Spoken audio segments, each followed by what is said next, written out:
Donc la vie chante l'évidence en permanence, et pourtant il semble que nous ne la voyions plus. Tout simplement parce que c'est impossible de la voir, et c'est impossible de ne pas l'être, cette évidence.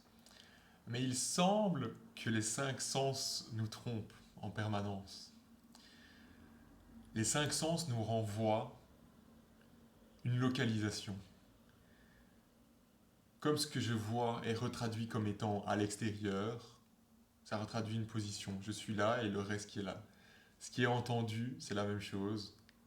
Ça semble être à l'extérieur, donc ça retraduit une position. Et chaque fois que les cinq sens retraduisent une position, comme par exemple, encore une fois, avec simplement la force de gravité, je sens la force de gravité qui m'attire vers la Terre, c'est bien ici que je la sens. Donc, bah forcément, je suis ce corps, je suis une personne, je suis ici localisé.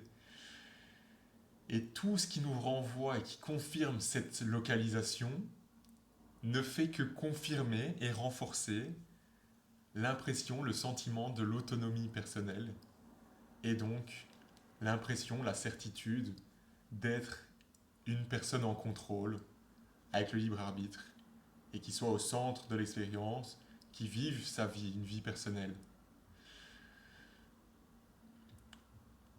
L'impression de localisation confirme aussi évidemment la certitude que je suis là, localisé dans l'espace. Forcément, si je suis localisé, bah, je suis ici, et il y a des choses à distance de moi. Et donc chaque être humain se vit comme étant ici et le reste là-bas. Et donc encore une fois, il y a comme un oubli, mais ça ne peut pas être oublié, ça ne peut pas être su non plus. Il y a comme un oubli de cette évidence que en fait, nous ne sommes pas à part de l'existence.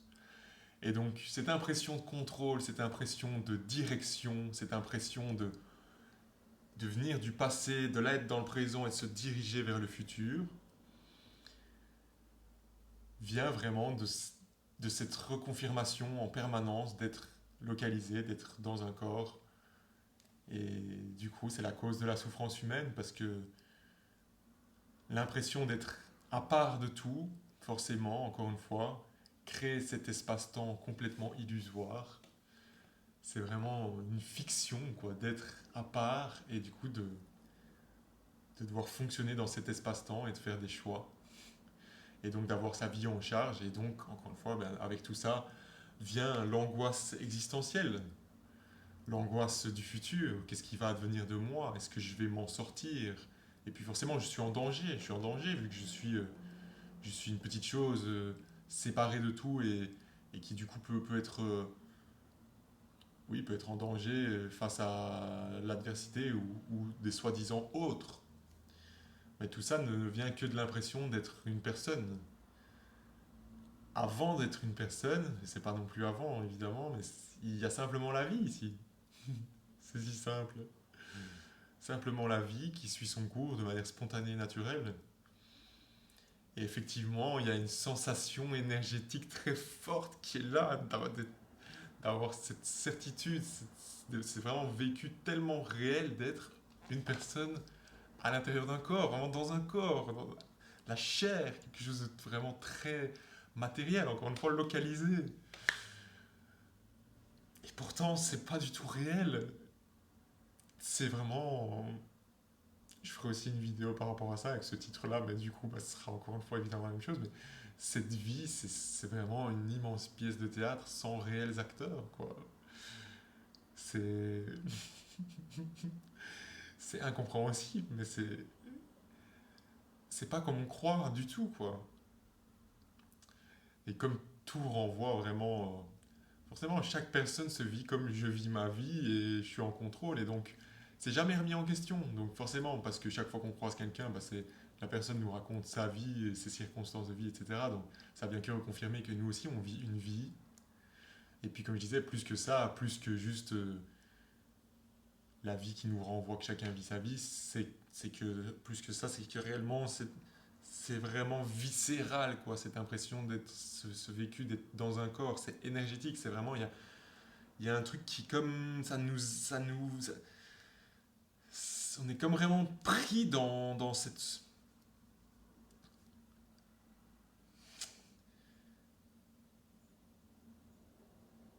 encore une fois, vraiment, ouais, cette force de gravité qui nous attire vers le sol, vers la terre, c'est vraiment énergétique, c'est vraiment incompréhensible. Et du coup, tout ce qui est partagé ici, c'est que ça, potentiellement, à un moment, ça peut complètement s'évaporer, ça peut complètement, cette crispation, cette tension, cette sensation vraiment énergétique d'être dans un corps, ça peut se fondre dans ce mystère sans borne d'être la vie elle-même. Et du coup, encore une fois, c'est pas un événement, ça n'a pas besoin de se fondre, parce que c'est pas quelque chose qui peut arriver dans le temps, parce que déjà là, la vie est réellement hors du temps. Mais les cinq sens, comme je disais, nous trompent en quelque sorte, quoi. Si là je regarde apparemment par la fenêtre, avec le regard habituel, réellement, on voit tout comme à distance. Les voitures qui passent, les oiseaux, les arbres. Mais c'est vrai que du point de vue du personnage, de la personne, du corps, mais il n'y a jamais eu un corps qui soit à distance de tout ça en réalité, du point de vue de la vie elle-même. Il n'y a pas quoi que ce soit qui soit à distance de quoi que ce soit. Il y a vraiment réellement uniquement cette liberté, et cette liberté qui s'exprime apparemment à travers un nombre infini de formes différentes, de corps, de personnes, d'animaux, de végétation. Mais c'est que une apparence. Il n'y a réellement, en réalité, pas de séparation. Et comme il n'y a pas de séparation réelle entre les choses, il n'y a pas d'autonomie personnelle. Et c'est vécu forcément comme très réel. Parce que bah, tout le monde vit comme, bah oui, forcément, ma vie, c'est moi qui la vis. C'est personne d'autre qui la vit. Donc forcément que je vis ma vie. Forcément que je fais mes choix, vu que bah, mon passé, bah, c'est mon histoire. C'est pas celle de quelqu'un d'autre. Mais encore une fois, tout ça, ça a commencé quand? C'est quoi toute cette histoire? Donc apparemment, il y a une vie qui se vit qui semble personnelle, mais c'est pas réel. C'est juste tellement simple, quoi. C'est juste pas réel. Et du coup, en réalité, la vie se passe sans personne aux commandes. Du tout. Sans le moindre choix. Ce petit corps est juste pris dans ce mystère, quoi. Et il y a du coup vraiment une impression d'être une personne à l'intérieur d'un corps, mais en investiguant un petit peu, on peut vraiment assez facilement en découvrir, mais encore une fois, donc c'est pas un événement. Et puis surtout cette libération intérieure énergétique, c'est même si encore une fois c'est pas vraiment réel, bah, c'est plus qu'un découvrir, c'est plus qu'un regard profond, c'est réellement comme une vraie transcendance, quoi, une vraie. C'est parce qu'encore une fois, comme j'allais dire, c'est un tout à coup qui n'est pas un tout à coup, mais tout à coup, c'est un moment, c'est une révélation que bah, qu'il n'y a jamais eu personne ici, quoi, qui vivait une vie tellement absurde. Forcément, c'est irrecevable. Qui pourrait vouloir entendre ça? Personne. Parce que c'est vraiment être projeté au, au bord du gouffre, quoi. Au bord du gouffre du néant de l'existence. Mais encore une fois, c'est pas juste un néant et il n'y a rien, et c'est pas du nihilisme du tout. C'est que ce vide, c'est un vide littéralement complètement plein de lui-même, mais il n'y a rien d'autre que cette liberté impersonnelle. Et donc oui, ça donne vraiment l'impression de vivre une vie personnelle, et simultanément, en réalité, c'est pas du tout réel, c'est vraiment complètement impersonnel.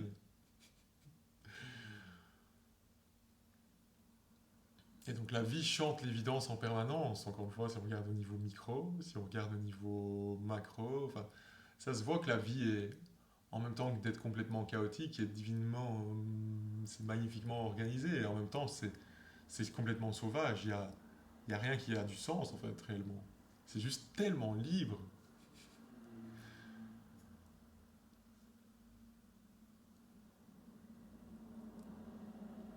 Vraiment les sens nous trompent, c'est vraiment drôle. Et du coup cette transcendance qui n'est pas un événement qui ne peut pas arriver dans le temps, encore une fois, il n'y a pas de choix. Enfin, c'est pas quelque chose que tu peux faire, puisque donc déjà, encore une fois, c'est la nature de l'existence, c'est la liberté, c'est déjà comme ça.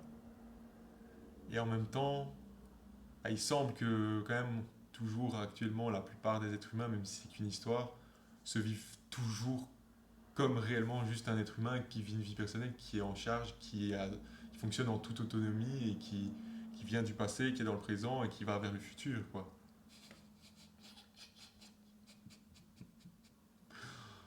Hum. En réalité, vraiment, en regardant d'un peu plus près, c'est complètement absurde. Pendant un certain temps, ça se considérait comme perché ici, parce que les gens sont tellement terre à terre que bah, ça se disait, bah, c'est comme ça, que je suis perché au final, dans un sens. Mais en réalité, bah, avec le temps, ça s'est tellement lissé qu'il y a cette évidence que dans un sens, même si encore une fois c'est que des histoires, c'est juste pour rire que je dis ça, mais dans un sens, c'est l'être humain lambda qui est perché à se vivre comme étant vraiment le centre du monde, un moi qui vit une vie personnelle qui c'est absurde, complètement absurde. Mais du coup, c'est tellement drôle parce que du coup, franchement, pour l'être humain lambda, bah, évidemment, c'est ce que raconte Maxime qui est absurde. Complètement perché, ce mec. Alors que c'est trop drôle d'ici, de ce point de vue. Encore une fois, c'est pour parler du point de vue de la personne, mais il y a littéralement juste cette vie impersonnelle. Mais au niveau de la personne, si on veut, Maxime, il peut pas s'empêcher de se dire, mais les gens, ils sont complètement à côté de leur pompe, de croire qu'ils sont quelqu'un. Et donc voilà, on est toujours un peu le fou de quelqu'un d'autre. C'est c'est tellement drôle, comment est-ce possible? Encore une fois, ici, ça s'est vécu comme ça la plupart de la vie, apparemment, même si, encore une fois, c'est pas vraiment réel, vu qu'il y a toujours eu que cette liberté impersonnelle. Mais du coup, dans l'expérience, dans la façon de vivre la vie, bah ici, ça s'est quand même apparemment pris pour quelqu'un pendant la plupart de sa vie. Donc, encore une fois, il n'y a pas de, ça regarde pas quoi que ce soit, qui que ce soit de haut, en mode comment est-ce qu'ils peuvent. Non, c'est pas ça. C'est qu'il y a que cette liberté impersonnelle. Donc en réalité, réellement, il n'y a pas qui que ce soit qui ne soit pas au clair avec ça ou qui se prenne les pieds dans le tapis ou qui soit pris dans l'illusion de l'individualité. Il n'y a que cette liberté impersonnelle. Mais au cœur de cette liberté impersonnelle, il y a vraiment, comme apparemment la plupart des êtres humains encore, qui réellement se vivent comme étant une personne. C'est tellement drôle. Ici, ça voit ça comme. C'est tellement drôle. La vie a tellement d'humour, franchement, c'est extraordinaire. Encore une fois, on appelle ça la cosmic joke, la blague cosmique. C'est tellement drôle, c'est tellement drôle. Ça fait quand même ici quand même un certain nombre d'années que ça voit tellement de plus en plus les masques un peu des gens et à quel point les gens, mais encore une fois, c'est pas vraiment réel puisqu'il n'y a que cette liberté impersonnelle. Il y a vraiment, c'est essentiellement ça qui a envie de se dire. Le reste, c'est que des histoires. Mais du coup, de voir à quel point les gens enfin, cette vie, à travers tant de corps, se prend pour quelqu'un qui vit sa vie. C'est tellement drôle. C'est, mais vraiment, c'est hilarant, quoi. Et ça, encore une fois, bah, pendant le temps, ça a été comme un peu souffrant parce que ça se demandait vraiment, mais est-ce que tu vois bien avec moi? Mais en fait, réellement, c'est juste les gens, enfin, je le répète une millième fois, ce sont que des histoires, ça n'y croit pas du tout quand ça dit ça. Et du coup, au final, c'est vraiment les gens sont complètement perchés de se prendre pour quelqu'un. C'est incroyable. Mais c'est tellement la norme qu'encore une fois, quand il y a apparemment une ouverture qui n'est pas une ouverture personnelle, mais pendant un temps, ça peut sembler être une ouverture personnelle, mais une ouverture à la vie, cette vie impersonnelle, mais qui, du coup, il y a cette impression que c'est quelqu'un qui a une ouverture. Alors, du coup, il y a vraiment. C'est perturbé quoi, par le fait que d'être comme entre deux mondes et de voir qu'il y a tous ces gens qui se prennent pour quelqu'un et en même temps ça n'y croit plus. Et en même temps, bah, du coup, bah, comme tout le monde se prend pour quelqu'un, ça n'osait pas, entre guillemets, réellement, encore une fois, c'est que des histoires, mais s'abandonner. Et c'est que des histoires, parce qu'il n'y a personne pour s'abandonner. Il y a déjà que cette liberté impersonnelle, il n'y a pas de possibilité de s'abandonner. Je ferai aussi une vidéo par rapport à ça. Mais donc, s'abandonner enfin, complètement au mystère. Mais donc, encore une fois, je le répète, voilà, je l'ai assez dit. Donc, te laisser prendre par cette liberté sans borne, quoi, ce mystère d'être la vie elle-même. Donc encore une fois, c'est une histoire. Et comme apparemment c'est quand même très courant au début, si on veut, quand il y a un éveil à l'incompréhensible, à cette vie impersonnelle, après ça peut pendant un temps apparemment faire comme des allers-retours entre vraiment être la vie elle-même, cette vie impersonnelle, et se vivre comme être quelqu'un. Et du coup, c'est réellement très inconfortable. Et encore une fois, ce qui est apparemment, en tout cas ici, ce qui a été vécu comme inconfortable, c'est de voir mais tous ces gens qui apparemment y croient, mais du coup de voir toujours comme des gens, et du coup, je sais que ça semble tellement perché tout ce que je raconte. Et du coup, en fait, d'être comme pris dans le conditionnement des gens. Les gens sont tellement pris dans leur conditionnement, dans leur certitude, dans leurs croyances, dans leur histoire personnelle, dans leur personnalité, etc., qu'au début, quand ça s'ouvre au mystère d'être cette vie impersonnelle, c'est vraiment inconfortable d'être comme confronté à tous ces gens qui se prennent pour quelqu'un, alors qu'il y a cette ouverture à ça, parce que du coup, c'est comme si ça n'osait pas réellement s'abandonner à ça, mais c'est que des histoires, encore une fois, parce qu'il y a déjà que ça. Ouh.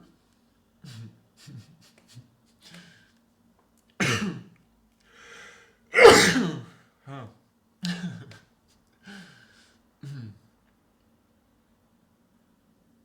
Quel mystère incroyable.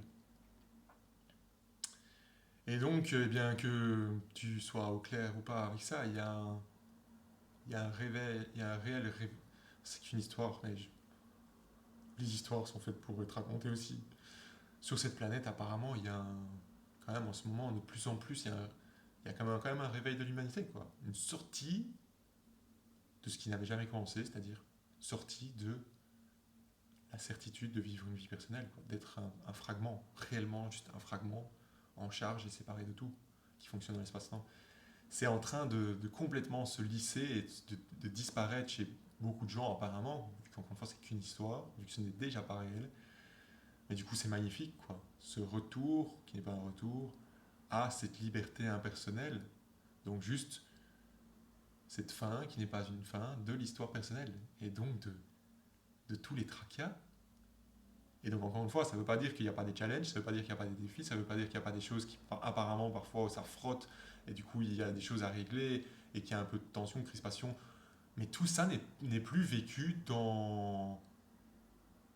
réellement dans la résistance et la douleur et la souffrance, parce que c'est naturel, quoi. Et en même temps, du coup, encore une fois, quoi que ce soit comme émotion, ou quoi, enfin, tout est bienvenu, tout est tellement inclus, tout est tellement accueilli de soi-même, mais du coup, il y a simplement pas un petit moi, un petit commandant qui soit là en mode ah, ça je veux bien, ça je veux plus, ah non, ça j'en ai marre.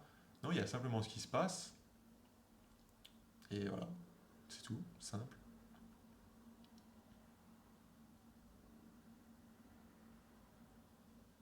C'est tellement prenant, quoi, de se prendre pour quelqu'un. Comme je dis, encore une fois, avant toute chose, c'est viscéral, c'est énergétique. Au niveau de la forme, il y a apparemment un cheminement où ça peut passer réellement par des libérations émotionnelles, par tout un tas de choses, mais rien ne peut conduire à cette liberté impersonnelle vu qu'il n'y a que ça, quoi. Donc tout ce processus de... C'est un peu comme un processus de Jung, au final d'individuation, il me semble, j'ai peur de me tromper en disant ça, j'ai un petit doute que ce soit exactement ça à quoi il fait allusion, mais il me semble.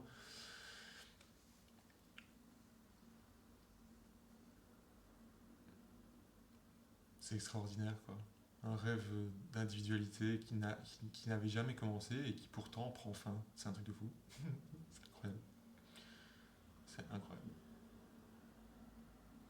Ça change tellement la vie. Et en même temps, rien n'a changé du tout. Voilà. Hope you enjoyed it.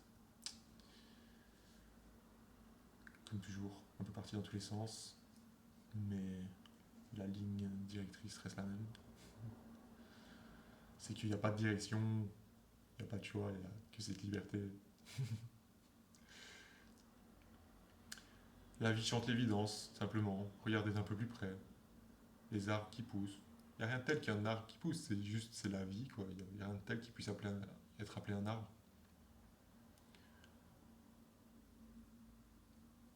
Juste cette liberté extraordinaire, magique. Comment est-ce qu'on prend ça pour acquis?